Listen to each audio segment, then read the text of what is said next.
Assalamualaikum warahmatullahi wabarakatuh. Salam sejahtera. Kembali bersama saya Khairullah Al-Basri dan Uni Google di Pelantang Angkut Channel. Pelantang Angkut Channel adalah channel yang menghidangkan informasi dan ilmu pengetahuan sesuai ditonton di seluruh lapisan masyarakat. Setelah menonton video ini, silakan di komen, di like dan di subscribe atau dibagikan ke media sosial Anda.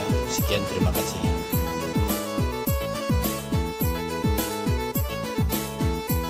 Kisah sahabat Nabi Sa'labah bin Abdurrahman radhiyallahu anhu. Sa'labah bin Abdurrahman adalah salah seorang sahabat Nabi yang juga seorang pelayan Nabi sallallahu alaihi wasallam. Suatu ketika ia melewati rumah seorang wanita Ansar yang kebetulan pintunya terbuka. Spontan Sa'labah memandang ke dalamnya dan ternyata wanita Ansar tersebut sedang mandi. Saat itu ia terpesona melihat pemandangan tersebut. Dan ketika sadar, ketakutan yang amat sangat menyelimutinya. Takut dan malu jika Nabi Muhammad SAW mengetahui perbuatannya. Apalagi bila turun wahyu yang menjelaskan perbuatan maksiatnya. Karena itu ia lari dari kota Madinah dan bersembunyi di pergunungan antara Madinah dan Makkah. Nabi Muhammad SAW yang merasa kehilangan sahabat dan pelayannya tersebut, beliau terus mencari-carinya dan menanyakan kepada para sahabat yang lain. Akan tetapi tidak ada yang mengetahuinya. Setelah 40 hari berlalu, tidak ditemukan, malaikat Jibril datang kepada Rasulullah dan memberitahu bahwa Sa'labah berada di pergunungan antara Madinah dan Makkah. Maka Nabi SAW menyuruh Umar bin Khattab dan Salman Al-Farisi untuk mencari dan membawa Sa'labah pulang ke Madinah. Dua orang sahabat tersebut pergi ke tempat yang ditunjukkan Rasulullah SAW, tetapi ternyata tidak mudah untuk menemukan Sa'labah.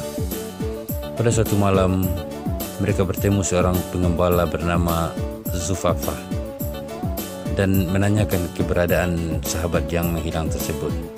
Zufafah berkata, "Mungkin yang kalian maksud adalah pemuda yang ingin lari dari neraka jahanam." Mendengar jawaban itu, Umar bertanya, "Bagaimana engkau tahu ia lari dari neraka jahanam?" "Jika tengah malam menjelang, ia keluar dari kumpulan kami menuju ke atas bukit. Sambil meletakkan tangannya di kepala, ia menangis dan berkata, 'Duhai, seandainya engkau mencabut rohku di antara berbagai roh, jasadku di antara berbagai jasad, janganlah engkau menelanjangiku di hari pengadilan kiamat kelak.' Itulah orang yang kami cari," kata Umar bin Khattab. Zufafah mengantar kedua sahabat tersebut ke tempat di mana Sa'labah berada. Ketika telah bertemu dan Umar menyampaikan salam Nabi Muhammad SAW serta tugas yang diberikan kepada mereka, Sa'labah berkata, "Apakah Rasulullah SAW mengetahui dosaku, wahai Umar?" "Aku tidak tahu," jawab Umar. "Tapi beliau menyebut namamu dalam lirih dan sembunyi-sembunyi, kemudian mengutusku dan Salman untuk menjemputmu." "Wahai Umar," kata Sa'labah, "janganlah engkau pertemukan aku dengan Rasulullah SAW kecuali saat beliau sedang sholat atau Bilal sedang mengucapkan qad qamatis shalah." "Baiklah," jawab Umar. Mereka bertiga kembali ke Madinah. Setibanya di sana mereka langsung masuk masjid. Saat itu Nabi Muhammad SAW sedang sholat.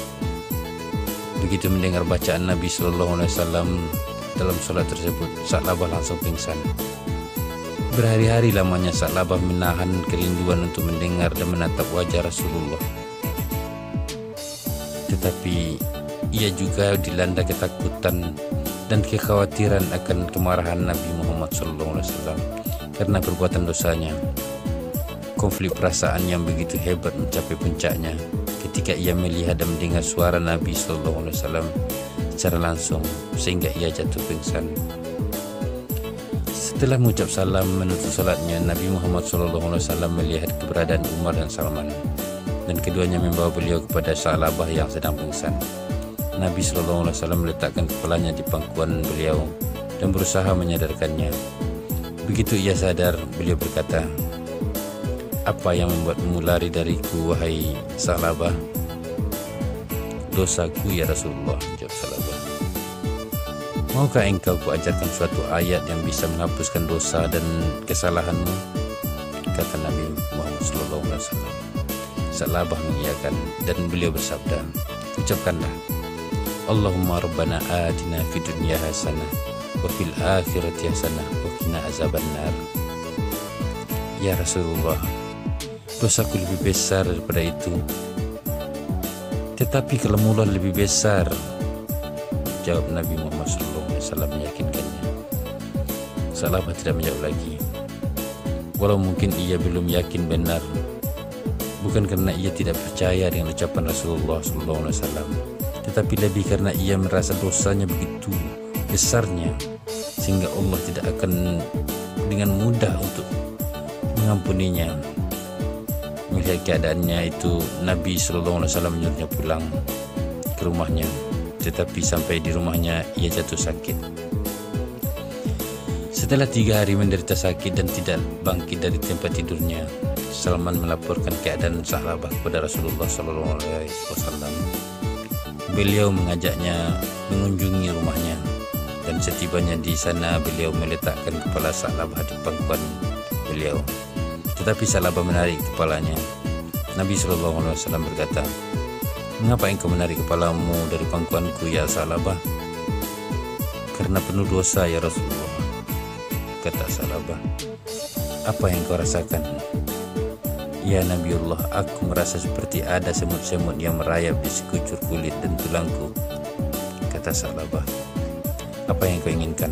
tanya Nabi Muhammad SAW. "Ampunan Allah, ya Rasulullah, hanya ampunan Allah." Maka Nabi SAW memberikan pengajaran kepadanya tentang hakikat dosa dan taubat, tentang keluasan rahmat Allah dan maghfirahnya, tentang larangan berputus asa dari rahmat Allah, dan beberapa hal yang berkaitan dengan hal tersebut. Tampak jelas penyesalan di wajahnya dan air matanya tak henti-henti mengalir. Tetapi tiba-tiba terbayang lagi satu dosa yang telah dilakukannya itu. Sa'labah berteriak keras, penuh ketakutan, dan dia pun mengembuskan nafas terakhir di pangkuan Rasulullah. Nabi Muhammad SAW mengajak beberapa sahabat mengurus jenazahnya. Bahkan beliau sendiri yang memandikan dan mengkafaninya. Usai disolatkan, beliau ikut memikul jenazahnya ke kuburannya. Tetapi beliau berjalan sambil berjingkat. Beberapa sahabat bertanya, "Wahai Rasulullah, kami melihat engkau berjalan berjingkat.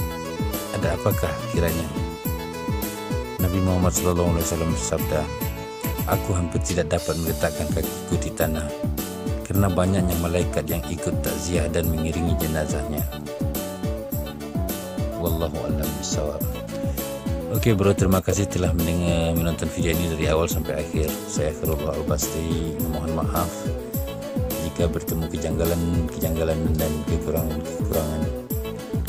Saya sudahi dengan Assalamualaikum warahmatullahi wabarakatuh.